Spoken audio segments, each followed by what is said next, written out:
ಈ ದಿನದ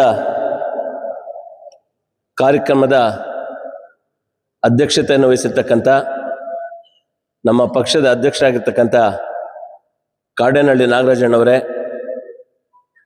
ಈ ಕಾರ್ಯಕ್ರಮದ ರೂವಾರಿಗಳು, ನಮ್ಮೆಲ್ಲರ ಅಚ್ಚುಮೆಚ್ಚಿನ ಜನಪ್ರಿಯ ಶಾಸಕರಾಗಿರ್ತಕ್ಕಂಥ ಸಮೃದ್ಧಿ ಮಂಜಣ್ಣವರೇ, ನಮ್ಮ ರಾಜ್ಯ ಕೋರ್ ಕಮಿಟಿಯ ಸದಸ್ಯರು, ನಮ್ಮ ಪಕ್ಷದ ಹಿರಿಯ ಮುಖಂಡರು ಆಗಿರ್ತಕ್ಕಂಥ ನಮ್ಮ ಆನಂದ್ ರೆಡ್ಡಣ್ಣವರೇ, ಪಶ್ಚಿಮ ಭಾಗದ ನಿರ್ದೇಶಕರು, ಜಿಲ್ಲಾ ಪಂಚಾಯತಿನ ಮಾಜಿ ಸದಸ್ಯರಾಗಿರ್ತಕ್ಕಂಥ ಸಾಮೇಗೌಡ್ರೆ, ಕಾರ್ಯಕ್ರಮದಲ್ಲಿ ಉಪಸ್ಥಿತಕ್ಕಂಥ ನಮ್ಮ DCC ಬ್ಯಾಂಕಿನ ನಿರ್ದೇಶಕರು ಆಗಿರ್ತಕ್ಕಂಥ ರಘುಪತಿ ರೆಡ್ಡಿ ಅವರೇ, ಕಾರ್ಯಕ್ರಮದಲ್ಲಿ ಉಪಸ್ಥಿತಕ್ಕಂಥ ನಮ್ಮ ಪಕ್ಷದ ಹಿರಿಯರು ಮುಖಂಡರಾಗಿರ್ತಕ್ಕಂಥ ಡಾಕ್ಟರ್ ಪ್ರಕಾಶ್ ಅಣ್ಣವರೇ, ಮತ್ತೋರ್ವ ವ್ಯಕ್ತಿ ಕಾರ್ಯಕ್ರಮದಲ್ಲಿ ಉಪಸ್ಥಿತಕ್ಕಂಥ ನನ್ನ ಸನ್ಮಿತ್ರರು, ನಮ್ಮ ನಗರಸಭೆಯ ಮಾಜಿ ಅಧ್ಯಕ್ಷ ಆಗಿರ್ತಕ್ಕಂಥ MR ಮುರಳಿ ಅವರೇ, ಕಾರ್ಯಕ್ರಮದಲ್ಲಿ ಉಪಸ್ಥಿತಕ್ಕಂಥ ನಮ್ಮ ಶ್ರೀಧರ್ ಅವರೇ, ನಮ್ಮ ಸತ್ಯಣ್ಣವರೇ,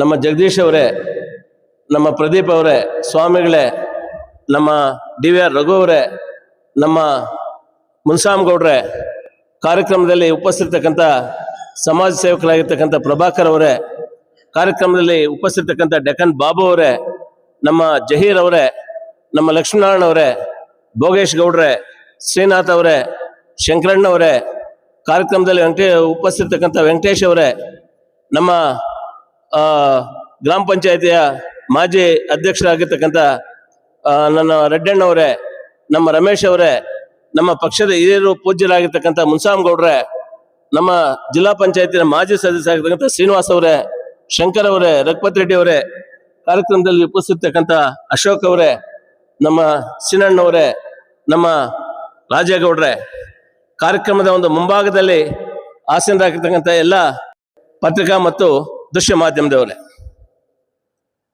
ಇವತ್ತು ಇದೊಂದು ಅರ್ಥಪೂರ್ಣವಾಗಿರ್ತಕ್ಕಂಥ ಒಂದು ಕಾರ್ಯಕ್ರಮ. ಇದರ ಒಂದು ಸಮಗ್ರ ಮಾಹಿತಿಯನ್ನ ನಮ್ಮ ತಾಲೂಕಿನ ಸಂಪೂರ್ಣ ಜವಾಬ್ದಾರಿಯನ್ನು ಹೊತ್ಕೊಂಡಿರ್ತಕ್ಕಂಥ ರಘುಪತಿ ರೆಡ್ಡಿ ಅವರು ಅದರ ಬಗ್ಗೆ ತಿಳಿಸ್ಕೊಡ್ತಾರೆ. ಏನೇ ಸಮಸ್ಯೆಗಳಿದ್ರು ಕೂಡ ಅವರು ನಿಮ್ಮ ಬಗ್ಗೆ ಚರ್ಚೆ ಮಾಡ್ತಾರೆ. ಅದು ಕೆಲವಾರು ಮಾತುಗಳನ್ನು ಹೇಳಿ ತಮ್ಮ ಮುಂದೆ ನಾನು ನನ್ನ ಮಾತನ್ನು ಮುಗಿಸ್ತೇನೆ. ಆತ್ಮೇಲೆ ನಾವು SIR ಬಗ್ಗೆ ಮಾತಾಡ್ತಕ್ಕಂಥ ಮುಂಚೆ ಪ್ರತಿಯೊಬ್ಬ ಭಾರತೀಯನಿಗೂ ಕೂಡ ಮತದಾನದ ಹಕ್ಕನ್ನು ಕೊಟ್ಟಿದೆ ಭಾರತದ ಸಂವಿಧಾನ. ಭಾರತದ ಒಂದು ಇತಿಹಾಸದ ಒಂದು ಪುಟಗಳನ್ನು ತಿರುವಿ ನೋಡಿದಾಗ ಈ ದೇಶದಲ್ಲಿ ನಿರಂಕುಶ ಪ್ರಭುತ್ವ ಇತ್ತು. ರಾಜಮಂಥನಗಳು ಈ ದೇಶವನ್ನು ಆಳ್ತಾ ಇದ್ರು. ಆ ರಾಜರು ಈ ದೇಶವನ್ನು ಆಳ್ತಾ ಇರ್ತಕ್ಕಂಥ ಸಂದರ್ಭದಲ್ಲಿ ರಾಜರು ಹೇಳಿದ್ದೇ ರಾಜಾಜ್ಞೆ, ಅದನ್ನು ಯಾರು ಕೂಡ ಪ್ರಶ್ನಿಸುವಂತಿಲ್ಲ. ಜನರಿಗೆ ವಾಕ್ ಸ್ವಾತಂತ್ರ್ಯ ಇರಲಿಲ್ಲ, ಅದನ್ನು ಯಾರು ಕೂಡ ಪ್ರಶ್ನಿಸುವಂತಿರಲಿಲ್ಲ. ವ್ಯಕ್ತಿ ಸ್ವಾತಂತ್ರ್ಯ ಇರಲಿಲ್ಲ. ಆದರೆ ಕಾಲಕ್ರಮೇಣ ಭಾರತ ದೇಶಕ್ಕೆ ಒಂದು ಸ್ವಾತಂತ್ರ್ಯ ಬಂದ ಮೇಲೆ ಇವತ್ತು BR ಅಂಬೇಡ್ಕರ್ ಅವ್ರನ್ನ ಇವತ್ತು ನೆನೆಯಬೇಕಾಗ್ತದೆ. ಒಂದು ಕಾಲದಲ್ಲಿ ಬ್ರಿಟಿಷರು ಹೇಳಿದ್ರು, ಏನಕ್ಕೆ ಭಾರತೀಯರಿಗೆ ಸ್ವಾತಂತ್ರ್ಯ, ಇವ್ರಿಗೆ ಒಂದು ಸಂವಿಧಾನವನ್ನು ರಚಿಸ್ಕೊಳ್ತಕ್ಕಂಥ ಪ್ರಬುದ್ಧರಲ್ಲ, ಇವರು ದಡ್ರು ಅಂದ್ರು ನಮ್ಮನ್ನ. ಆದ ಒಂದು ಅದ್ಭುತವಾದಂಥ ಒಂದು ಸಂವಿಧಾನವನ್ನು ರಚಿಸಿ ಇಡೀ ವಿಶ್ವಕ್ಕೆ ಒಂದು ಸಂದೇಶವನ್ನು ಕೊಟ್ಟರು ಡಾಕ್ಟರ್ BR ಅಂಬೇಡ್ಕರ್ ಅವರು. ಭಾರತೀಯರು ದಡ್ಡರಲ್ಲ, ಭಾರತೀಯರು ಪ್ರಬುದ್ಧರು ಅಂತ ಹೇಳಿ ಒಂದು ಅದ್ಭುತವಾದಂಥ ಒಂದು ಸಂವಿಧಾನವನ್ನು ನಮ್ಮ ದೇಶಕ್ಕೆ ಕೊಟ್ಟರು. ಆ ಸಂವಿಧಾನ ಅಡಿಯಲ್ಲಿ ಪ್ರತಿಯೊಬ್ಬ ಪ್ರಜೆಯೂ ಕೂಡ ಒಂದು ಏನು ಮತದಾನದ ಒಂದು ಹಕ್ಕನ್ನು ಕೊಟ್ಟಿದ್ದಾರೆ. ನಾವೆಲ್ಲರೂ ಕೂಡ ಮತವನ್ನ ಚಲಾಯಿಸ್ತಾ ಇದ್ದೀವಿ. ಹಿಂದೆ ಏನಿತ್ತು, 21 ವರ್ಷ ಆದ್ಮೇಲೆ ಮತದಾನದ ಹಕ್ಕು ಇತ್ತು. ಆದರೆ ಸಂವಿಧಾನಕ್ಕೆ 69ನೇ ತಿದ್ದುಪಡಿಯನ್ನು ತಂದು 1989ರಲ್ಲಿ ಒಂದು ತಿದ್ದುಪಡಿಯ ಮೂಲಕ 18 ವರ್ಷ ವಯಸ್ಸು ಮುಗಿದ ನಂತರ ಪ್ರತಿಯೊಬ್ಬರು ಕೂಡ ಮತ ಚಲಾಯಿಸುವಂತ ಹಕ್ಕನ್ನ ನಮ್ಮ ತಿದ್ದುಪಡಿ ಮೂಲಕ ಭಾರತದ ಪ್ರಜೆ 18 ವರ್ಷ ತುಂಬಿದವರಿಗೆ ಮತದಾನದ ಒಂದು ಹಕ್ಕನ್ನು ಕೊಟ್ಟರು. ಇವತ್ತು ನಿಮ್ಮೆಲ್ಲರೂ ಕೂಡ ನಾನು ಮನವಿ ಮಾಡ್ತಕ್ಕಂಥದ್ದು, ಮತದಾನ ಅದು ನಮ್ಮ ಹಕ್ಕು.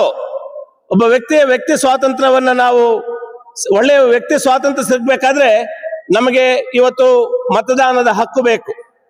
ಇವತ್ತು ಹಿಂದೆ ಏನ್ ಮಾಡ್ತಾ ಇದ್ರು, ರಾಜರು ಈ ದೇಶದ ಒಂದು ರಾಜಮಂತ್ರಗಳು ಈ ದೇಶವನ್ನು ಆಳ್ತಾ ಇದ್ದು. ಆದ್ರೆ ಇವತ್ತು ಪ್ರಜೆಗಳೇ ಪ್ರಭುಗಳಿಲ್ಲಿ. ಏನು ಅಬ್ರಹಾಂ ಲಿಂಕನ್ ಅವ್ರು ಹೇಳಿದಾಗೆ, ಏನು ಪ್ರಜಾಪ್ರಭುತ್ವ ಡೆಮಾಕ್ರಸಿ ಅಂದ್ರೆ ಜನರಿಂದ ಜನರಿಗೋಸ್ಕರ ಜನರಿಗಾಗಿರ್ತಕ್ಕಂಥದ್ದೇ ಪ್ರಜಾಪ್ರಭುತ್ವ ಅಂದ್ರು. ಅಂದ್ರೆ ಸರ್ವವು ಪ್ರಜಾಪ್ರಭುತ್ವ ವ್ಯವಸ್ಥೆಯಲ್ಲಿ ಜನರೇ ಒಂದು ಅವ್ರದೇ ಒಂದು ಪರಮಾಧಿಕಾರ. ನೀವು ಯಾರು ಮತ ಹಾಕಿ ಚಲಾಯಿಸಿ ಆಯ್ಕೆ ಮಾಡ್ಕೊಡ್ತೀರೋ ಅವರು ನಿಮ್ಮನ್ನ ಅಲ್ಲಿ ಪ್ರತಿನಿಧಿಸ್ತಾರೆ. ಈ ದೇಶದ ಕಾನೂನುಗಳನ್ನು ತರ್ತಕ್ಕಂಥವ್ರು. ಸೊ ಪ್ರತಿಯೊಂದು ಕೂಡ ಉಸ್ತುವಾರಿ ನೋಡ್ತಕ್ಕಂಥವ್ರೆ. ಆ ನಿಟ್ಟಿನಲ್ಲಿ ನಾನು ತಮ್ಮಲ್ಲಿ ಮನವಿ ಮಾಡ್ತಕ್ಕಂಥದ್ದು, ವಿಶೇಷವಾಗಿ BLO ಮತ್ತು BLA ಅಂತಿರ್ತಾರೆ. BLO ಅಂದ್ರೆ ಆ ಬೂತ್ ಮಟ್ಟದ ಒಂದು ಅಧಿಕಾರಿ. ಸೊ ಅವರ ಜವಾಬ್ದಾರಿ ಏನಂತ ಹೇಳಿದ್ರೆ, ಮನೆ ಮನೆಗೂ ತೆರಳಿ ಪ್ರತಿಯೊಂದು ಮನೆಯಲ್ಲಿ ಯಾರು ವಯಸ್ಸಿಗೆ ಬಂದಿರ್ತಾರೆ, ಎಷ್ಟು ಜನ ಮತ ಚಲಾಯಿಸುವಂತ ವ್ಯಕ್ತಿಗಳು ಆ ಮನೆಯಲ್ಲಿದ್ದಾರೆ, ಅದರ ಒಂದು ಸಮಗ್ರ ಮಾಹಿತಿಯನ್ನು ತಗೊಳ್ತಾರೆ. ಅದನ್ನ ಏನು ಸರ್ಕಾರದಿಂದ ನಿಗದಿತ ನಿಯಮಾವಳಿ ಪ್ರಕಾರ ಒಂದು ಫಾರ್ಮೆಟ್ ಕೊಟ್ಟಿರ್ತಾರೆ, ಅದನ್ನ ಅನೇಕ ವಿಚಾರಗಳು ಒಳಗೊಂಡಂತ ಒಂದು ಫಾರ್ಮೆಟ್ ಅನ್ನ ನಮಗೆ ಕೊಡ್ತಾರೆ. ಅಂದ್ರೆ ನಿಮ್ ಡೇಟ್ ಆಫ್ ಬರ್ತ್ ಆಗ್ಬೋದು, ನಿಮ್ಮ ಆಧಾರ್ ನಂಬರ್ ಆಗಿರ್ಬೋದು, ನಿಮ್ಮ ತಂದೆ ಹೆಸರು ಆಗಿರ್ಬೋದು, ನಿಮ್ಮ ಇನ್ಶಿಯಲ್ ಹಿಡಿದು ನಿಮ್ಮ ಹೆಸರು ಏನು, ಈ ಸಮಗ್ರ ಮಾಹಿತಿಯನ್ನ ಒಳಗೊಂಡಂತ ಒಂದು ಫಾರ್ಮ್ಸ್ ಅನ್ನ ನಿಮ್ಗೆ ಕೊಡ್ತಾರೆ. ಒಂದ್ ವೇಳೆ ಅಂತ ಫಾರ್ಮ್ಸ್ ಏನಾದ್ರು ನಿಮ್ಗೆ ಬರ್ಲಿಲ್ಲ ಅಂತ ಹೇಳಿದ್ರೆ, ಬೂತ್ ಮಟ್ಟದಲ್ಲಿ BLA ಅಂತ ಇರ್ತಾರೆ, ನಮ್ಮ ಏಜೆಂಟ್ಗಳು, ನಮ್ಮ ಪಕ್ಷದ ಏಜೆಂಟ್ಗಳು, ಅವ್ರಿಗೆ ಮಂದಟ್ ಮಾಡ್ಕೊಡ್ಬೇಕು. ನೀವು ಈ ತರ ನಮ್ಗೆ ಫಾರ್ಮ್ಸ್ ಬಂದಿಲ್ಲ, ಈ ತರ ನಾವು ಇನ್ನ ಅದಕ್ಕೆ ಮಾಹಿತಿ ಕೊಡ್ಲಿಕ್ಕೆ ನಮ್ಗೆ ಯಾವುದೇ ಒಂದು ಮಾಹಿತಿ ಕೊಟ್ಟಿಲ್ಲ ಅಂತ ಹೇಳಿ ನಮ್ಮ ಪಕ್ಷದ ವತಿಯಿಂದ ಇರ್ತಕ್ಕಂಥ BLAಸ್ಗೆ ನೀವು ಮಾಹಿತಿಯನ್ನು ಕೊಟ್ರೆ ಅದರ ಒಂದು ಸಂಪೂರ್ಣ ಮೇಲ್ವಿಚಾರಣೆನ ಅವರು ವಹಿಸ್ಕೊಳ್ತಾರೆ. ಇವತ್ತು SIR ಏನಾಗ್ತಾ ಇದೆ, ಇದು ನಿಜವಾಗ್ಲೂ ಕೂಡ ಒಳ್ಳೆ ಬೆಳವಣಿಗೆ. ಯಾಕಂತ ಹೇಳಿದ್ರೆ ಇದ್ರ ಬಗ್ಗೆ ನಿರ್ಲಕ್ಷ್ಯ ಬೇಡ. ನಾವೇನ್ ಮಾಡ್ತೀವಿ, ಯಾರೋ 4 ಜನ ಮಕ್ಕಳು, ಇಬ್ರು ಬೆಂಗಳೂರಲ್ಲಿ ಇರ್ತಾರೆ, ಇಬ್ರು ಊರಲ್ಲಿ ಇರ್ತಾರೆ, ಬರೀ ಊರಲ್ಲಿ ಇರ್ತಕ್ಕಂಥವನ್ನೇ ನೋಂದಣಿ ಮಾಡಿಸೋದು, ಅವ್ರನ್ನ ಬಿಟ್ಬಿಡ್ತಕ್ಕಂಥದ್ದು. ಯಾರಪ್ಪ ಇನ್ನು ಅವ್ರನ್ನ ಬೆಂಗಳೂರಿಂದ ಕರ್ಸೋದು, ಅದನ್ನ ನೋಂದಣಿ ಮಾಡಿಸ್ತಕ್ಕಂಥದ್ದು, ಈ ಉದಾಸೀನ ಬಿಡ್ಬೇಕು. ಅವರನ್ನು ಕರೆಸಿ ಅವರನ್ನು ಕೂಡ ಇಲ್ಲಿ ಏನು ಫಾರಮ್ಸ್ ಅನ್ನ ತಗೊಂಡು ಅವರನ್ನು ಕೂಡ ಇಲ್ಲಿ ಕಡ್ಡಾಯವಾಗಿ, ನಿಮ್ಮ ಮನೆಯಲ್ಲಿ 4 ಜನ ಏನ್ ಮಕ್ಕಳಿದ್ದಾರೆ ಅವರನ್ನು ಕಡ್ಡಾಯವಾಗಿ ಒಂದು ಮತದ ಒಂದು ಇದಕ್ಕೆ ಸೇರಿಸುವಂತ ಪ್ರಯತ್ನವನ್ನು ನೀವು ಮಾಡ್ಬೇಕು. ಇವತ್ತು SIR ಇಂದ ಎಷ್ಟು ಅನುಕೂಲ ಆಗ್ತದೆ ಅಂತ ಹೇಳಿದ್ರೆ, ಡಬಲ್ ಎಂಟ್ರೀಸು, ಏನು ಮುಳುಬಾಗ್ಲಲ್ಲೂ ಮತದಾನ ಪಟ್ಟಿಯಲ್ಲಿ ಹೆಸರು, ಊರಲ್ಲೂ ಮತದಾನದ ಪಟ್ಟಿಯಲ್ಲಿ ಹೆಸರು. ಸೊ ಇವತ್ತು ಇದು ಪರಿಷ್ಕರಣೆ ಆಗ್ತಾ ಇರೋದ್ರಿಂದ ಈ ಡಬಲ್ ಎಂಟ್ರೀಸ್ ಎಲ್ಲ ಹೋಗ್ತದೆ. ಇನ್ನ ಒಂದು ಬೆಳವಣಿಗೆ ಏನಂತ ಹೇಳಿದ್ರೆ, ಈ SIR ಅಲ್ಲಿ ಯಾವತ್ತೋ 20 ವರ್ಷಗಳು ಹಿಂದೆ ಸತ್ತಿರ್ತಕ್ಕಂಥವ್ರ ಹೆಸರು ಕೂಡ ಇವತ್ತು ಮತದಾರ ಪಟ್ಟಿಯಲ್ಲಿ ಕಂಟಿನ್ಯೂ ಆಗ್ತಾ ಇದೆ. ಸೊ ಇವೆಲ್ಲವೂ ಕೂಡ ಸೊ ಅದನ್ನು ಕೈ ಬಿಡುವಂತ ವ್ಯವಸ್ಥೆಗಳಿರ್ತವೆ. ಇನ್ ಕೆಲವರು ಏನ್ ಮಾಡ್ತಾರೆ, ಊರಲ್ಲಿ ಇರ್ತಾರೆ, ಬಹಳಷ್ಟು ವರ್ಷಗಳಿಂದ ಊರ್ ಬಿಟ್ಟು ಬೇರೆ ರಾಜ್ಯ ಕೊಟ್ಟೋಗಿರ್ತಾರೆ, ಬೇರೆ ರಾಜ್ಯದಲ್ಲಿ ನಿಲ್ಸಿರ್ತಾರೆ, ಆದ್ರೆ ಅಲ್ಲಿ ಓಟ್ ಹಾಕೊಂಡು ಮತ್ತೆ ಇಲ್ಲಿಗೆ ಓಟ್ ಹಾಕಿ ಬರ್ತಾನೆ. ಅಂದ್ರೆ ಅಲ್ಲೂ ಹೆಸರಿರ್ತದೆ, ಇಲ್ಲೂ ಹೆಸರಿರ್ತದೆ. ಈ ಪರಿಷ್ಕರಣೆಯಿಂದ ಇವೆಲ್ಲ ತೊಡಕುಗಳು ನಿವಾರಣೆ ಆಗೋದಕ್ಕೆ SIR ಬಹಳ ಪ್ರಮುಖ ಆಗಿರ್ತಕ್ಕಂಥ ಒಂದು ವಿಚಾರ. ಸೊ ನಿಮ್ಮಲ್ಲಿ ನಾನು ಕಳಕಳಿಯಿಂದ ಮನವಿ ಮಾಡ್ತಕ್ಕಂಥದ್ದು, ನಮ್ಮ BLAs ಏನಿದ್ದಾರೆ, ನಮ್ಮ ಪಕ್ಷದ ಏಜೆಂಟ್ಗಳು ಏನಿದ್ದಾರೆ, ಈಗ ಏನಾದ್ರೂ ಆ ಪಟ್ಟಿಯಲ್ಲಿ ನಿಮ್ಗೆ ಏನಾದ್ರೂ ಏರ್ಪೇರುಗಳು ಕಂಡು ಬಂದಾಗ ಅದಕ್ಕೆ ನೀವು ತಕರಾರನ್ನು ಕೂಡ ಸಲ್ಲಿಸಬಹುದು, ಅದನ್ನ ಪರಿಷ್ಕರಿಸ್ಕೋಬಹುದು. ನಮ್ಮ BLAಗಳು ಏನಿದ್ದಾರೆ, ನಮ್ಮ ಪಕ್ಷದ ವತಿಯಿಂದ ಪ್ರತಿ ಬೂಟ್ಗೆ ಏನು ಏಜೆಂಟ್ಗಳನ್ನ ನೇಮಕ ಮಾಡ್ಕೊಂಡಿರ್ತೀವಿ, ನಿಮ್ದು ಯಾವುದೇ ಸಮಸ್ಯೆಗಳಿದ್ದಾಗ ಅವ್ರ ಜೊತೆ ಚರ್ಚೆ ಮಾಡ್ಬೇಕು. ಯಾಕಂದ್ರೆ ತಾಲೂಕ್ ಮಟ್ಟದಲ್ಲಿ ನೋಡಲ್ ಆಫೀಸರ್ಸ್ ಇರ್ತಾರೆ, ಹೋಬಳಿ ಮಟ್ಟದಲ್ಲಿ ನೋಡಲ್ ಆಫೀಸರ್ಸ್ ಇರ್ತಾರೆ. ಈಗ ಬಹುಶಃ ನಮ್ಮ ಮುಳಬಾಗಿಲಿ ನೋಡಲ್ ಆಫೀಸರ್ BO ಅವರು. ಫಾರ್ ಎಕ್ಸಾಂಪಲ್ ಆವಣಿ ಹೋಬಳಿಗೆ ಯಾರು ನೋಡಲ್ ಆಫೀಸರ್ ಬಂದು ಬಹುಶಃ CDP ಅವರು.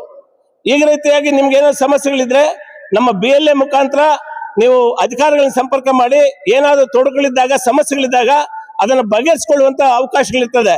ಇವತ್ತು ನಮ್ಗೆ ಟೈಮ್ ಎಕ್ಸ್ಟೆಂಡ್ ಮಾಡಿಕೊಟ್ಟಿದ್ದಾರೆ ಸರ್ಕಾರ.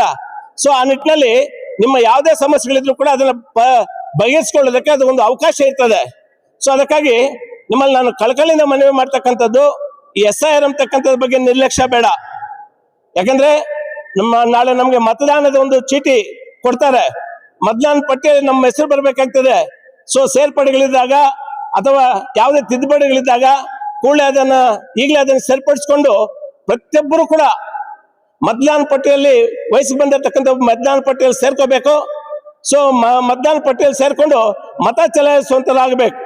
ಸೊ ಅದಕ್ಕೆ ಏನಾದ್ರೂ ರೂಪುರೇಷೆಗಳಲ್ಲಿ ಏರುಪೇರುಗಳು ಏನಾದ್ರು ಇದ್ರೆ ನಮ್ಮ ಸ್ಥಳೀಯವಾಗಿರ್ತಕ್ಕಂಥ BLAs ಅನ್ನು ಮೀಟ್ ಮಾಡಿ, ಸೊ ಅವ್ರ ಮುಖ್ಯನ BLO, ಅಲ್ಲಿರ್ತಕ್ಕಂಥ ಲೋಕಲ್ ಆಫೀಸರ್ BLO ಏನಿರ್ತಾರೆ ಅವ್ರನ್ನ ಸಂಪರ್ಕ ಮಾಡಿ ಆ ಸಮಸ್ಯೆಗಳನ್ನು ಬಗೆಹರಿಸಿಕೊಳ್ಳೋದಕ್ಕೆ ಪ್ರಯತ್ನ ಮಾಡಬೇಕು.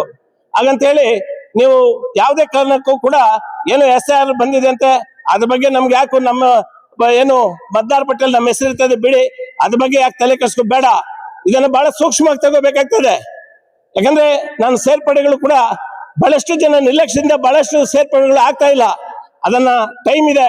ಪ್ರತಿಯೊಬ್ಬರು ಕೂಡ ಮನೆಯಲ್ಲಿ ಯಾರು ವಯಸ್ಸು ಬಂದಿರ್ತಾರೆ ಅವ್ರನ್ನ ಕರೆಸ್ಕೊಂಡು ಅವರನ್ನ ಮತದಾರ ಪಟ್ಟಿಗೆ ಏರಿಸುವಂತ ಕೆಲಸವನ್ನ ನೀವೆಲ್ಲರೂ ಕೂಡ BLA ಮುಖಾಂತರ ಅದನ್ನ ಮಾಡಿ ಇದನ್ನು ಯಶಸ್ವಿ ಮಾಡ್ಕೊಳ್ಬೇಕು ಅಂತ ಕೂಡ ನಿಮ್ಮಲ್ಲೆಲ್ಲರೂ ಕೂಡ ನಾನು ಮನವಿ ಮಾಡಿ ನನ್ನ ಮಾತನ್ನು ಮುಗಿಸ್ತಾ ಇದ್ದೀನಿ. ಜೈ ಹಿಂದ್, ಜೈ ಕರ್ನಾಟಕ.